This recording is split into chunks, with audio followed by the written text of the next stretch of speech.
Hey, I'm Ricardo Handy. And I'm Lucy Hall. Welcome to the Hope Village podcast. We're excited and got some great things in store for you today. My name is Ricardo Handy. I'm a filmmaker. I was recently inspired to make a movie about the life of Lucy Hall. I always tell the women my story. I used to smoke crack in the bathroom. Today, if you go to my house, what's in the bathroom is my Bible. Because I had to put something in that place that was greater than what used to be in that place. Her story has inspired thousands of women to get on the path to recovery and change their lives forever. Like I always tell the women in recovery, now you're the disciple that gotta go share it. Amen. You're the person who's gotta go tell your story. You've gotta be an advocate. In this podcast, we will go in depth with Lucy and the recovery community at large. You shouldn't have to get arrested to get well. If the community and the place where you grew up and the place where your family lives isn't going to be about redemption, who is? You are tuned in to the Hope Village podcast. Stay tuned to find out how you can see the movie Hope Village and get Lucy's book, The Complete Guide from Rehab to Recovery. If I can put a Hope Village in every town, we'd be in business. Well, welcome to the podcast. I'm excited about today's show. We have so many things in store. And before we get into what we have in store on this episode, I want to just share a few announcements real quick so you can find out not only, how you can see the Hope Village movie and how you can get the book, but mainly how you can connect with Lucy and I if you have any questions, need any help. We want to be there for you. This Friday, next Friday coming up, Friday, January 31st, we'll be in San Diego at the Theater Box Theater. It's actually the San Diego Black Film Festival. And our movie Hope Village is screening at 4 p.m. there. So if you're in the San Diego area, definitely come on down. Or if you know someone that might be interested, let them know. And then coming up, the next screening coming up will be in Hollywood on Wednesday, February 12th. So if you're in the LA area, Southern California area, those are your two opportunities to come see the movie. That one will be 7:30 on Wednesday, February 12th at the Let Live Theater, which is 916 North Formosa Avenue. And all this stuff is listed on our website, hopevillageproject.com, or you can check us out on Instagram at Hope Village Project. And we'll be posting our announcements there. Also, you can find us on Facebook at Hope Village Project on there too. Lucy, we have some other announcements as well. Lucy's going to share with you how you can actually call in and get some information, get some advice. Absolutely. Well, we want to always know what's on your mind and how we can help you. And so you can call 805-391-4973 and leave us a message. We'll answer the question. We will get back to you if you need help or if you need hope. We want to be able to be there for you. Again, that's 805-391-4973. It's on your screen. We want to help you and we want to give you hope. So do call in and ask questions. We'll answer those questions live and we'll also get back to you if you need some resources. But I'm excited about today's episode and want to jump right in because we have some great hope dealers on the West Coast. We have interviewed two different Salvation Armies. One, I learned so much about the rich history of the Salvation Army and learned that they're all over the world and how they are moving the needle in recovery. And then when we wrapped up, when I heard my sister Joann's story, another hope dealer who definitely, by her experience, strength, and hope, gives you hope, whether you are the person in need of recovery or you're a loved one. We got things we want to share with you today. So I'm excited to jump right into these awesome interviews. Stay tuned. I'm very excited today to have with us on today's show of Hope Village podcast two extraordinary people from the West Coast, San Diego, of Salvation Army. One, Shannon, a woman who has come up the ranks in terms of recovery, and I'm excited to hear her story, as well as Major West, who's also from the Salvation Army. So, Shannon, thank you again for joining us. Tell me a little bit about your story and your journey, that what brought you to Salvation Army. Well, I grew up in a home where I thought drinking alcohol every day was okay. And I was a social drinker all the way up until the time I was 37. And in my job, I was making decisions was kind of being a little puppet. I felt like a puppet, and I was made to make decisions that were not good decisions. They were for good reasons, but they were bad decisions. And my conscience started getting to me, and I started drinking a little, and a little became a lot more, to the tune of $700 a week of hard alcohol, not even light alcohol, no mixers, no nothing. I was drinking tequila and vodka every day. I got 3 DUIs in 90 days, in and out of jail, for the past 5 years. And what led me here was an argument that I had gotten into with my niece. I was completely inebriated. I don't remember all of it, but tears to my eyes when I read the police report. I got so upset I picked up a cast iron pan from my stove and I threw it, and it hit my 13-year-old daughter.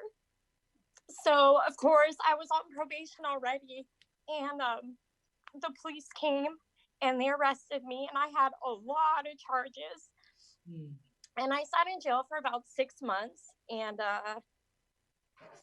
then my public defender said, you know, you really need help. Have you ever gone to a program? I said, no one's ever even offered me a program before.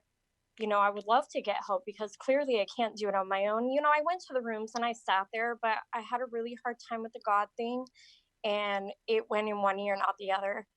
And beyond that, I didn't try to get help. Drinking was an easy way for me to forget about my problems. And at the time I had a lot of them, at least I thought I did. And so she made a deal with the district attorney that if I would complete a program that I'd be able to see my kid again.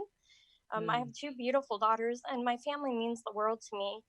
And Norm did a virtual interview like this, actually, and said he would come out and meet me, and he did. He came to Las Colinas and he met with me, and he told me, you know, 6-month well, he didn't tell me it was a 6-month program. He said, I have a program that you can go to. And at the time I had a face piercing. He's like, but that's got to come out. And I said, okay, no problem.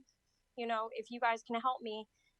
And I knew the day that my probation officer dropped me off at the door, the first person I saw is no longer here, but she looked at me and I felt it just go all the way through me. And she said, why are you here?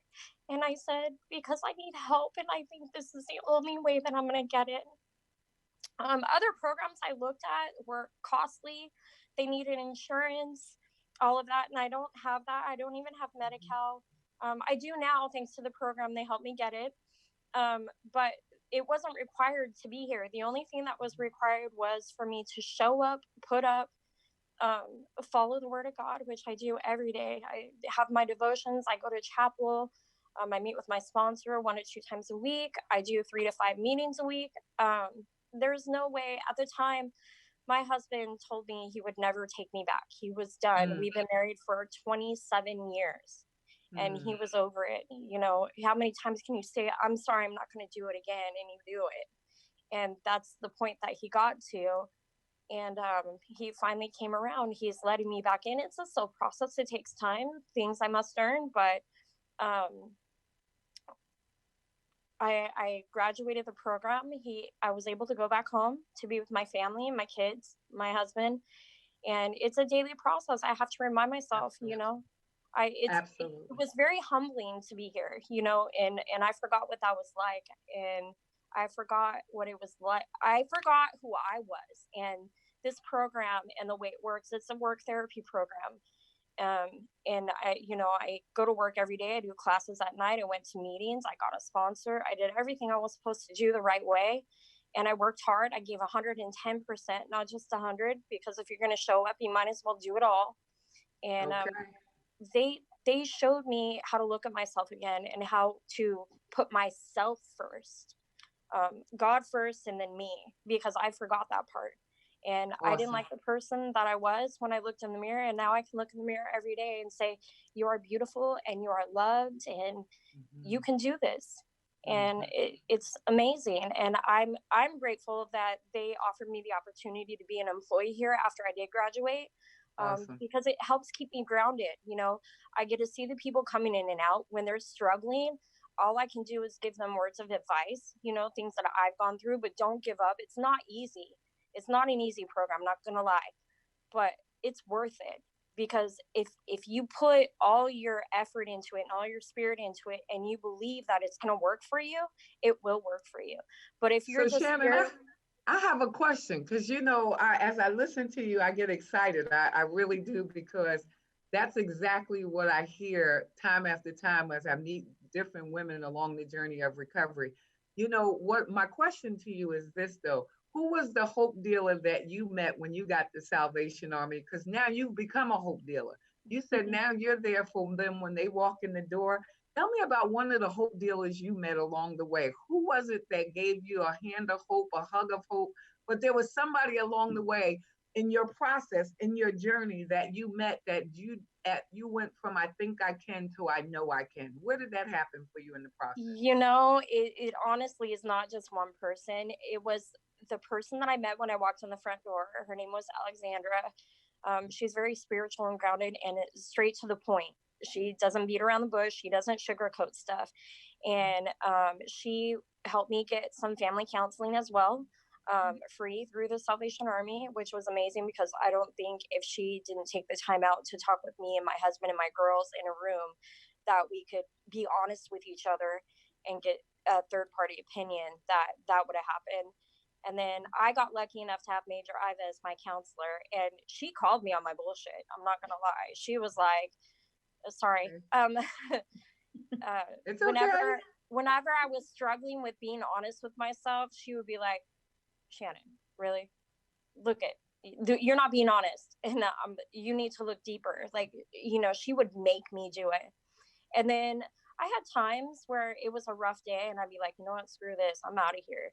And the girls that go through this program, you do build friendships and you build bonds, whether you still have them or not. I always tell my kids now, there are people that you're going to meet in life. There's going to be acquaintances whom are just stepping stones in life, and they're there to teach you something. And there's going to be people who are truly your friends, and they're going to help you get through the hardest times, and they're going to be there at the end, years down the road. And Absolutely. there's a couple girls that were in the program with me that they talked me off the ledge, and they were there with me for rough times, and they're still my friends today. And Awesome. And I so mean, it's how long amazing. have you been in recovery? Tell me how long you've been in recovery now. I am 15 months sober now, and Congratulations. it feels amazing, and hopefully I'll have 15 years. There you go. One day at a time, girl. You get there. Trust me. One day at a And I time. do. Whenever someone asks me, hey, how's your day? I'm like, blessed and sober. My day's amazing. It really is. I love It it. really is. When you And think my about day where goes you by. came from. Yeah. And I come in and I work on Saturdays because I like being here. I like seeing the people. They make me happy. I come in with a smile every day, and I leave every day with a smile. Awesome. There's Thank nothing you. I don't like about the program or my job. Thank you. And that's what humility is all about. And you mentioned Major Iva, and I'm glad that Major Iva that you have joined us today as well as a hope dealer. You've been that hope dealer at Salvation Army how many years now? Oh, I actually, as a baby, my mom took me to the Salvation Army Church in West Virginia. And I grew up in that church. And then almost 35 years ago, my husband and I became Salvation Army officers with the Salvation Army. And we love every minute of it. And being able to walk the journey with each one of our men and women is an incredible, life-changing event. I don't know if they change us more than we change them, but I think we do it together, and we cry together, we laugh together, we get mad together, but that's part of being a family. And I think that's one of the greatest pieces of recovery, and what recovery gives us all is a sense of community. Because today in this society, with technology and all that goes on, it's hard to get connected to people. But once you come into recovery, there's just this automatic connection and this automatic community, because we all need a community. And so as a hope dealer, you would hope that you reach out a hand to somebody or you give them a hug, and they do become a part of your family. And so tell me, how many people do you serve there in the San Diego Salvation Army? Okay. Our center has capacity for 102 men and 28 women at any given time. And they can live with us and do the program for 6 months to a year. And then we have sober living houses where they can transition into once they gain employment. Awesome. And so tell me what it is that you want the community to know about the Salvation Army. How can they get involved? How can they help? Right now is the donations that people give us, that we put into our stores, that we cannot do this program free of charge for men and women without funding, and those donations are, even though may be one man's trash or something they don't want anymore, it changes lives, and so by donating to us, we repurpose that and we put it into our stores. And now all of that money comes right back into our program. And that allows us to give free rehab for men and women and to give them a hand up, and allow them to make change and allow God to transform their lives and to show them his true meaning and his true purpose for their lives every single day. And that is to live a life of sobriety that is God honoring to him. And we get to have that privilege of doing that. So at the Salvation Army, what supports those men and women who walk through your doors is your thrift stores. Yes, so when people donate to the thrift stores or they write a check for Salvation Army, right, it is what opens the door of hope and love to so many men and women who may be struggling, not just from addiction, but mental health or homelessness, whatever the ill is that they face in life, they can come to the Salvation Army. Where are you located in San Diego? We are at 1335 Broadway, downtown San Diego, right in the midst of all the busyness. And we have a huge homeless population around us, but many of them are in their disease as well. And so we hope that by our presence in our community, that they'll see that they have hope. And all they have to do is surrender and allow us to help change their lives and to show them how to live a life of sobriety. So Major Ira, tell me, in your 35 years, how long have you been at the San Diego location? We've been here 3 years. You've been there 3 years, and in your 3 years there, or before you were there in your Salvation Army journey, tell me a story that you'll never forget or that changed you in terms of wanting to do more to help men and women. Tell me one of your heartfelt stories.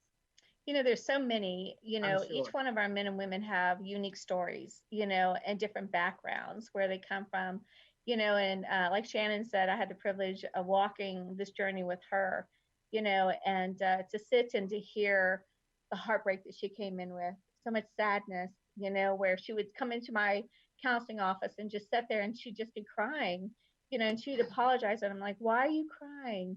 That's part of the healing process. And, and to see her become stronger in her recovery and to see the hope that she can have again, that she can be reunited with her family, and to be able to link her with Alexandra so that her family could also be a part of that healing process. Because the addiction doesn't just affect the person in the disease, but it affects their loved ones all around them. Absolutely. And so if we're going to heal our men and women, we got to involve their families throughout this process, and it's encouraging to see that, with Shannon, that her husband let her come home, and her children, her oldest daughter at first says, I don't want anything to do with you. And now she's coming back around, and that's incredible. And that's why we do what we do, is because we're supposed to help those who are down and out to get back up and to see that the Lord loves them. And he's all about restoration. We all have our own disease, our own addiction. Some of us hide it a little bit better than others. But we all have problems. We all have issues, and but some are more visible than others, and so it's amazing. I was one of those kids that grew up in the church, and, my family was very, very poor, and we had nothing, but, if it weren't for the Salvation Army, who knows where I'd be today, that someone saw something in me and gave me a hand up and showed me that I could have a better life. And that we don't have to stay down. We choose to stay down, or we choose to get back up. Amen. Awesome. Major Ira, I thank you so much for joining us. I thank you so much for being a hope dealer. I'm excited. I invite you, as well as the women and men of Salvation Army, to join us at the San Diego Film Festival. We're excited to be in your town. The Hope Village movie will be showing in San Diego at the San Diego Film Festival. So hopefully we'll get to see each other and connect. But if you're ever in Atlanta, or when I come to San Diego, I'm coming to Salvation Army. Come and see us. Yes. And I look forward to meeting you. Absolutely. I look forward to meeting you both. And I just thank you for joining us for this segment of Hope Village podcast. You guys enjoy. God bless. Thank you. And God bless you as well. All right. Bye-bye. All right, as promised, we have a great interview in this guest in the studio right now, Joann from the Salvation Army in Bell, California. Go ahead and introduce yourself to the podcast. Good morning, good afternoon, whatever time of the day we're broadcasting this, but my name's Joann Poremba, and I'm the Director of Clinical Programs at the Salvation Army in Bell, California. Bell Shelter is a 563-bed homeless shelter, referred to as the largest shelter west of the Mississippi. I'm from the East Coast, so I happen to think it's the largest shelter in the country. I'm also here as a woman with long-term recovery. On February 5th, 1987, I got clean and sober and have had my own recovery journey that I'm here to share today. Awesome. Well, you and Lucy actually got a chance to meet at the movie premiere, and you guys got to share. You guys are both hope dealers, kindred spirits.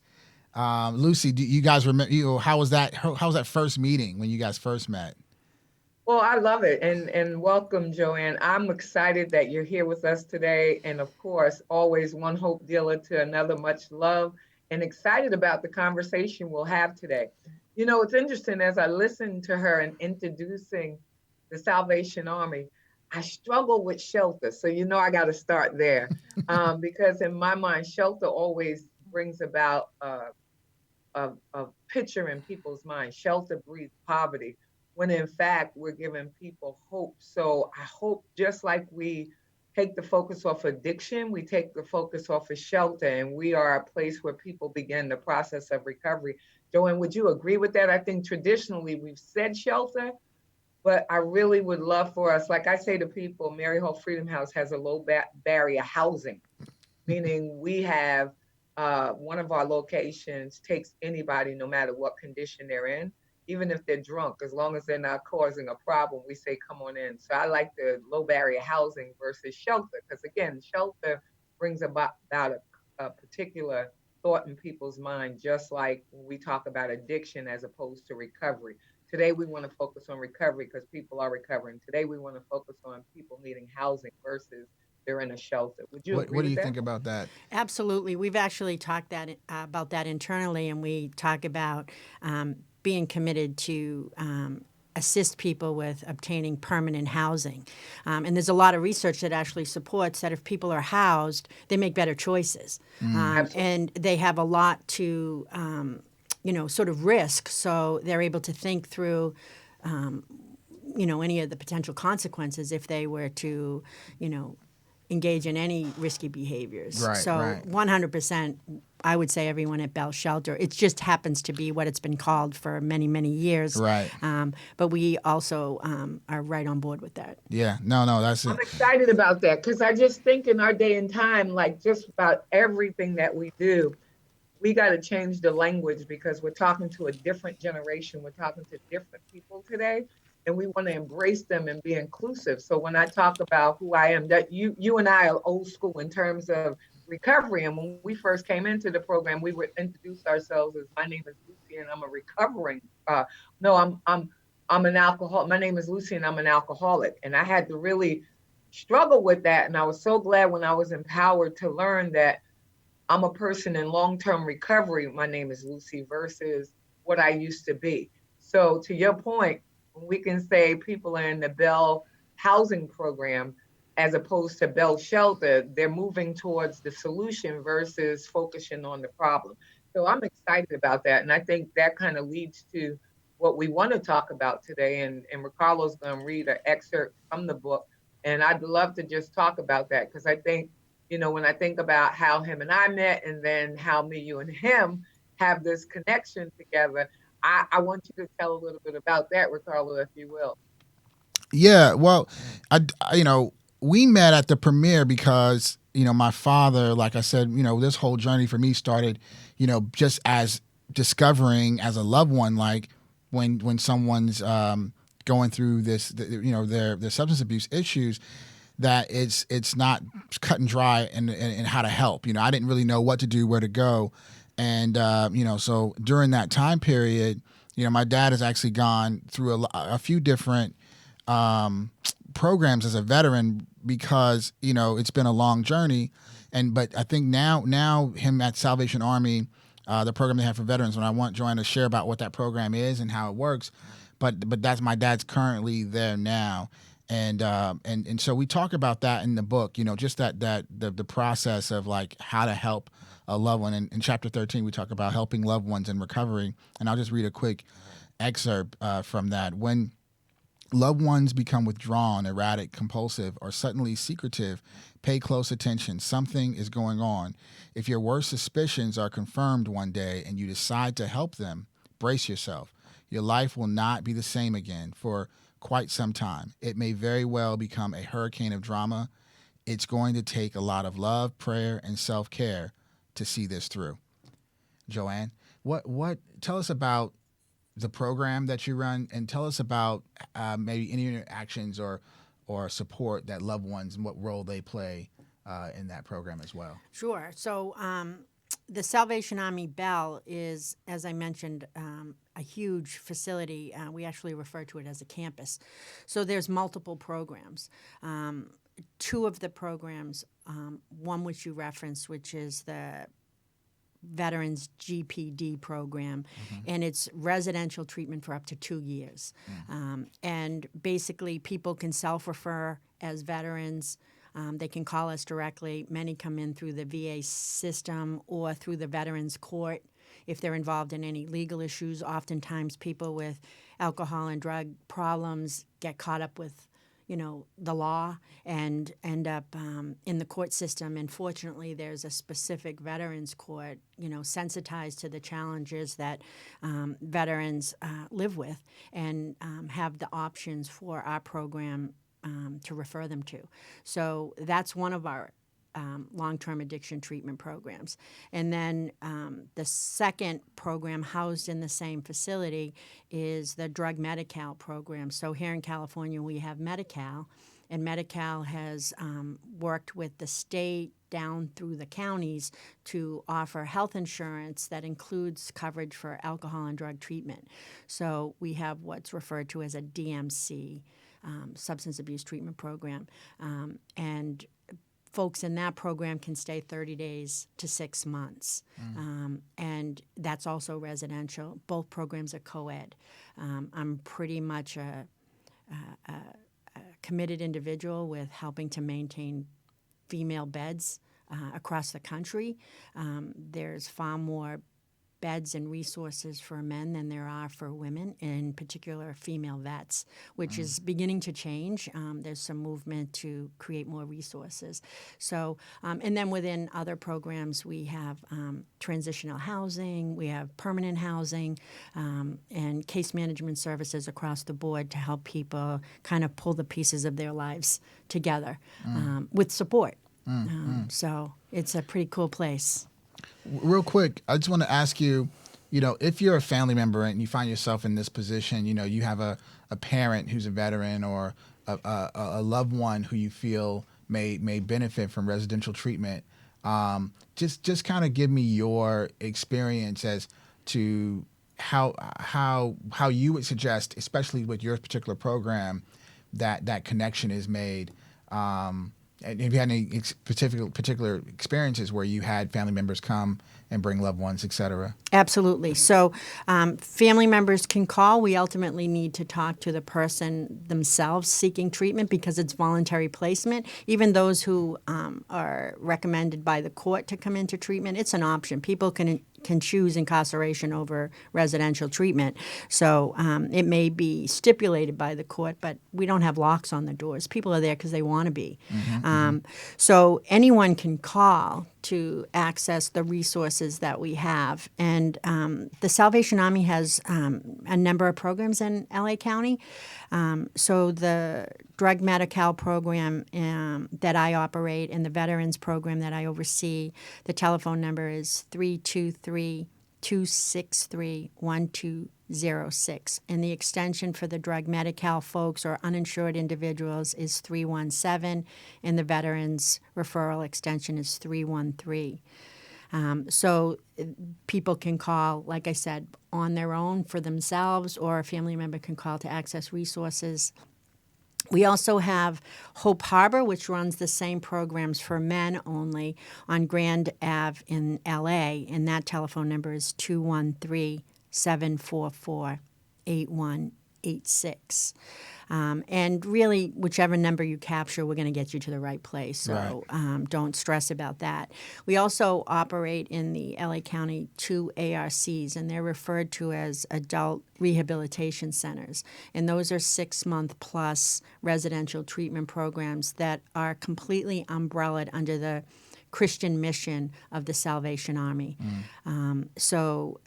In the programs at Bell and at Hope Harbor, engaging in the Christian supports that are available at Salvation Army is completely optional, whereas in the ARCs, it's an intricate part of the program and the structure. So And when you say ARCs, what does that mean? So that stands for Adult Rehabilitation Center. Gotcha. So we have one in Pasadena and one in Long Beach. Oh, I didn't even know there was one. I live in Pasadena, so I definitely got to get just connected with those folks over there. I mean, we'll definitely. I want to share this portion on our Instagram and social media as well, just so we can, because that's the purpose of the podcast is, not that Hope Village is one place, but there's many Hope Villages everywhere, just like there's many Hope dealers everywhere, and everyone can get access if you just have the right information. And I think one of the things is that's hard for people is if you don't have any experience with this kind of issue, you may not know where to go. You may not have had the information, so we just want to make it even more accessible by putting it out through our channels.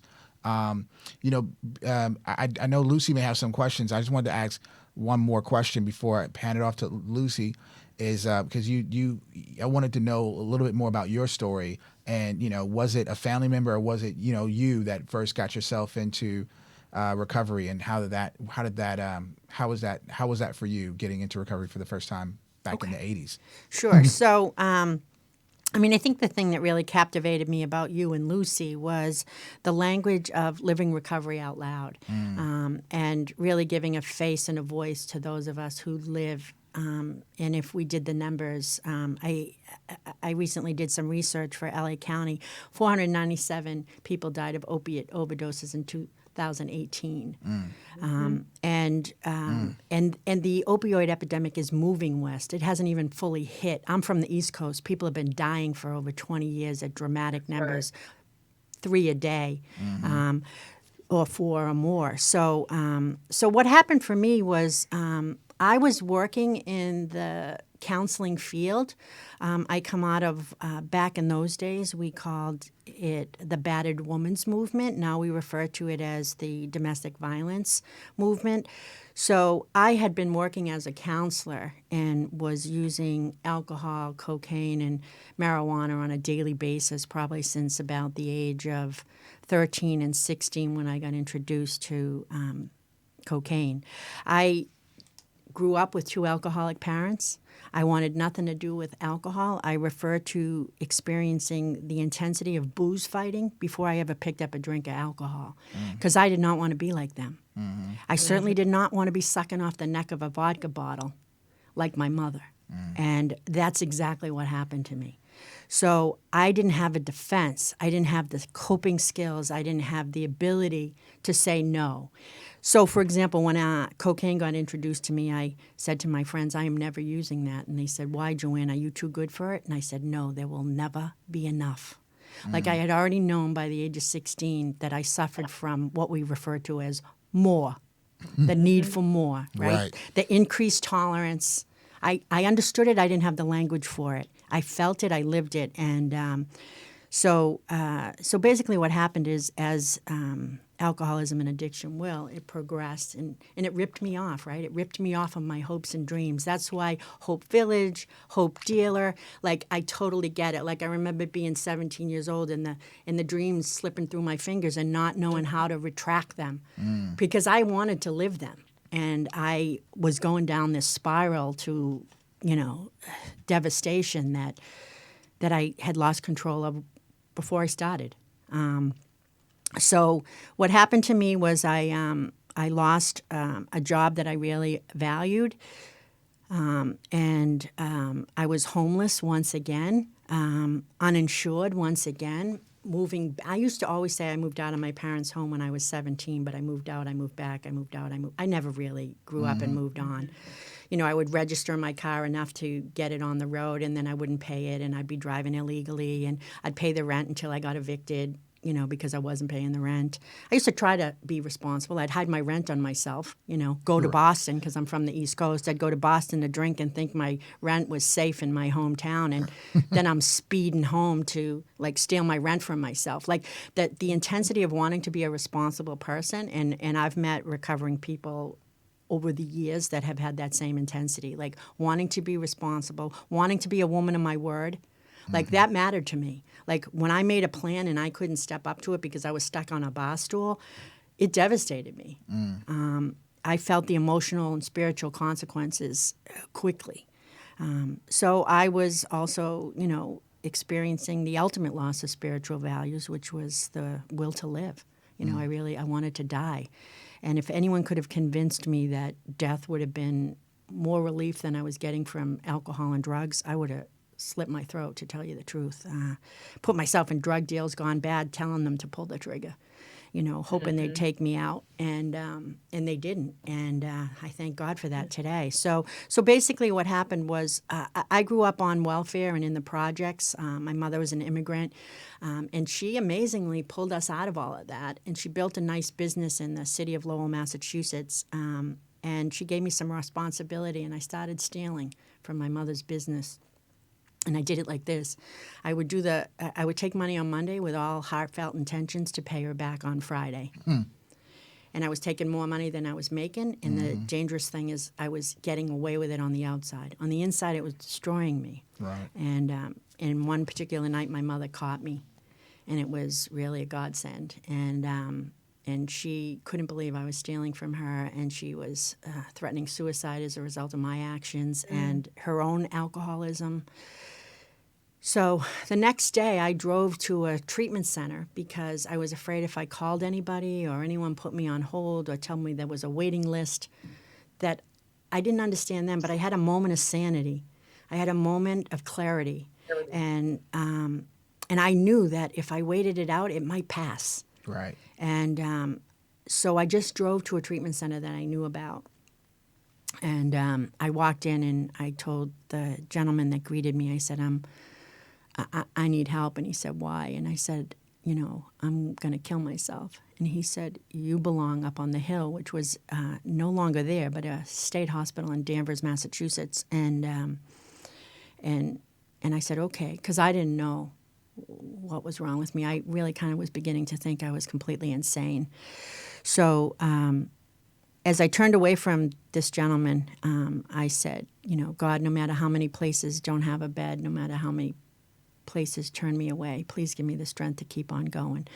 Now, I didn't consciously think about that prayer or pre-plan it or anything like that, but Joe heard me because I said it out loud, and he said, come back here, young lady. He said, what do you mean you're going to kill yourself? I said, well, if I keep drinking and doing cocaine the way I do, I'm going to die. I'm going for bridge embankments and pulling out in the last second. And he said, you belong here. He said, we have a bed for you. So that started my journey. That was February 5th, 1987. And I went into 6 months of residential treatment, and then I went on to sober living. And I'll tell you, I often tell the folks that I work with, my colleagues and the people we serve, I wish I could put my residential treatment experience on the top of my resume. It's the hardest thing I ever did. The hardest thing. And I have a master's degree. Right. The hardest thing. Yeah. So. But the best thing. The best thing. Yeah. The best thing. Yeah. A gift. Absolutely a gift. I've, come to believe that I have a life worth living, a life worth protecting.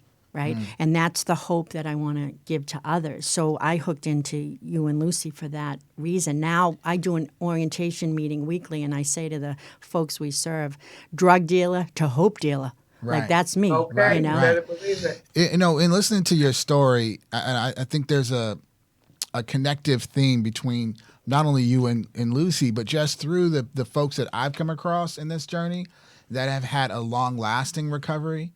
And honestly, some of the folks that haven't had as long of a recovery story, there's been a lot of ups and downs, a lot more ups and downs, and I feel like it's that first residential treatment that they go to and how long it is and how good that program is. I mean, like what you just said about the 6 months that you did in residential treatment, you know, that seemed to be foundational, right, for the rest of your journey. Yeah. So one of the things I share with the folks, and I'm completely transparent, live in recovery out loud, didn't know what to call it. Thank you, Lucy. You know, and I say to the folks that we work with that not everyone needs residential treatment. Mm-hmm. They have structured outpatient programs. Some people go to individual therapy once a week. Some people walk into 12-step meetings, or someone goes to church on a Sunday, and they make the decision to stop, and they stop. Right. Some of us need intensive care. Right. That's what I refer to it. And we need 24/7 wraparound support. I happen to come from a pretty horrific trauma history. And when you talk about veterans, I mean, we have veterans at the Salvation Army that have been on 9 deployments, active duty. Talk about post-traumatic stress disorder. Men and women with severe physical and sexual abuse histories. I come from a pretty traumatic. My father died in prison for murdering somebody. Also an alcoholic, you know. So I always say to the clients, some are sicker than others, right. And we're somes.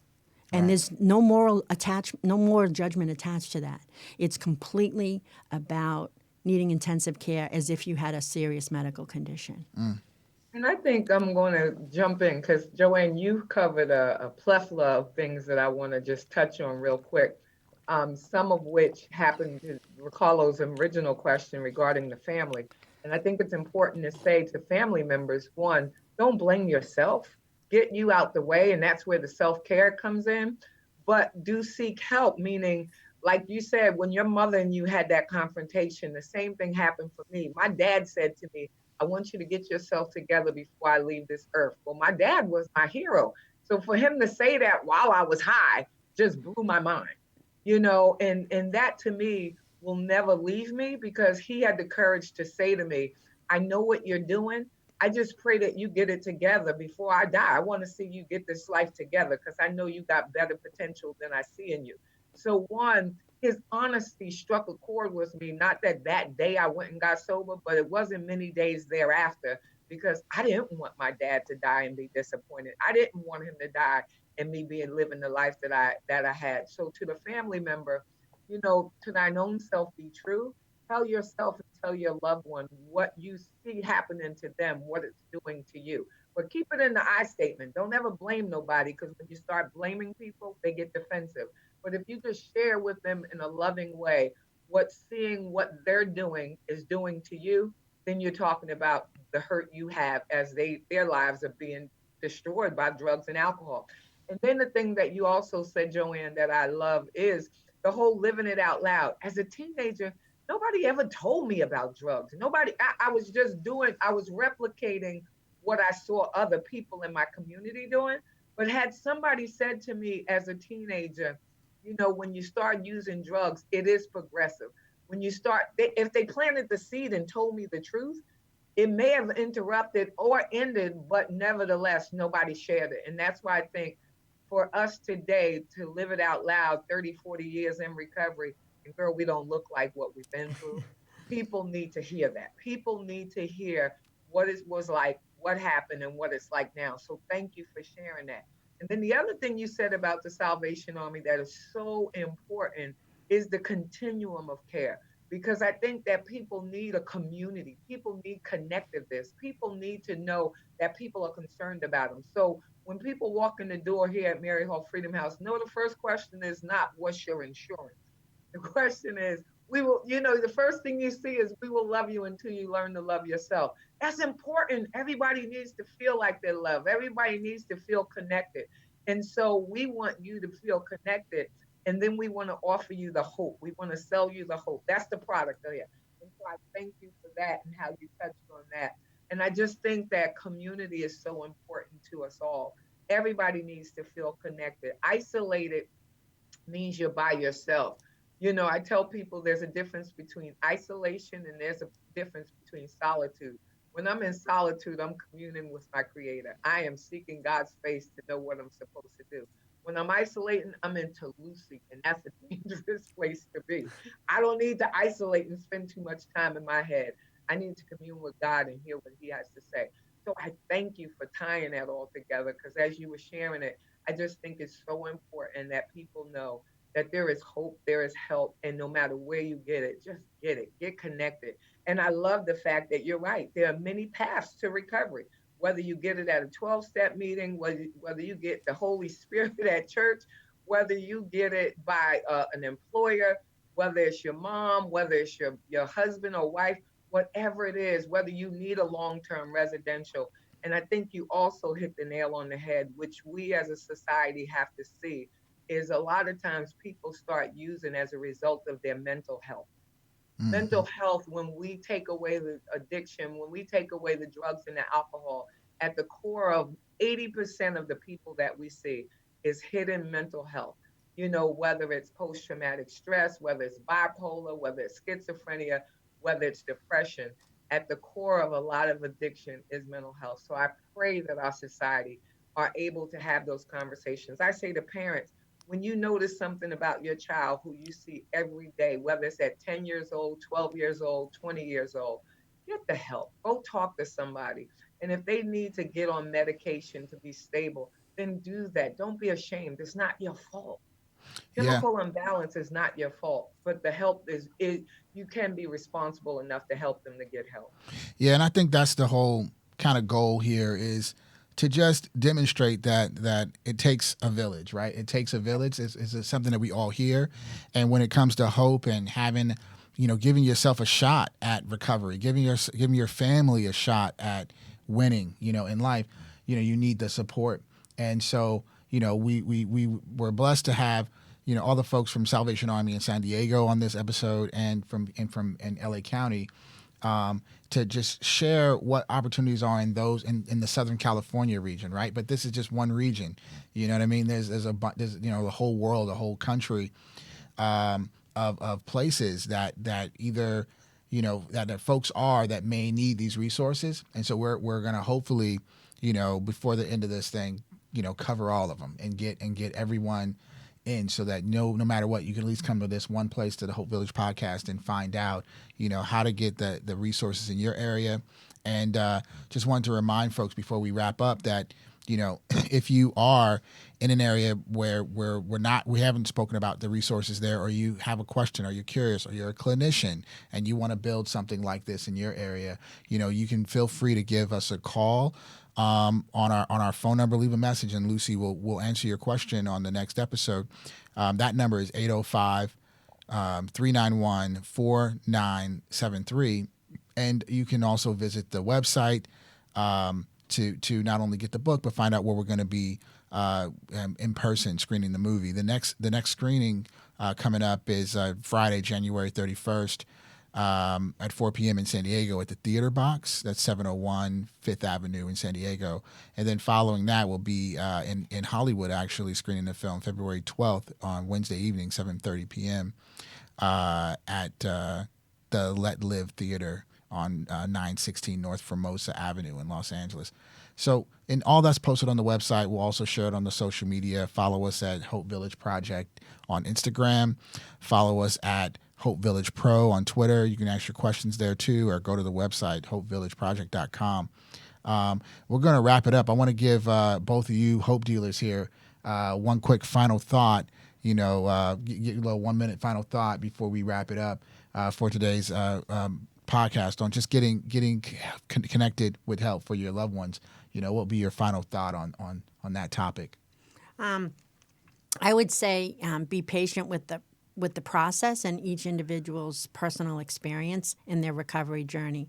I happen to share a story that says the first time I completed residential treatment, I've been clean and sober ever since.